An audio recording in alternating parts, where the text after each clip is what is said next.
Bonjour. En fait, moi, pour ma deuxième réaction des fleurs pour Algernon, ce que j'ai décidé, le passage auquel j'ai décidé de réagir, c'est le passage où professeur Nemur, afin de convaincre Charlie, va lui dire des motifs qui sont propres à lui. Au fond, il va dire que si tu fais cette expérience-là, même si ça tourne mal, ton nom va être dans les livres historiques, scientifiques, et il va être là pour rester. Puis autrement dit, tu vas y aller, tu vas aller dans l'histoire, là. Tu vas marquer l'histoire en faisant ça.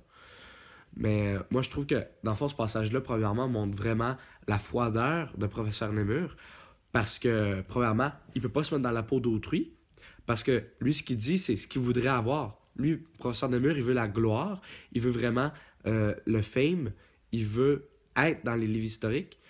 Mais ce que Charlie veut, en fait, lui, c'est pas tout ça, là. Lui, ce que Charlie veut, c'est qu'il veut l'aspect social de la chose, de l'expérience.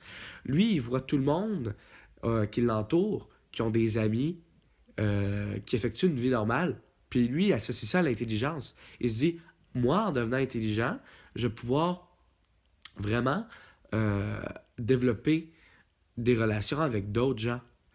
Mais le professeur Demure n'est pas capable de détecter ça chez Charlie.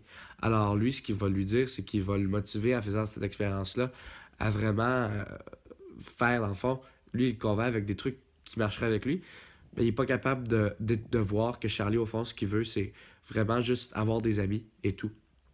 Puis, en fait, moi, ce que je trouve ironique de cette chose-là, c'est que le résultat à la fin, c'est que Charlie va devenir intelligent, mais au contraire, là, on va vraiment voir qu'il n'y aura pas plus d'amis, au fond, et il va se trouver le plus seul qu'il a jamais été dans tout le roman. Là. L'intelligence va vraiment faire le vide autour de lui.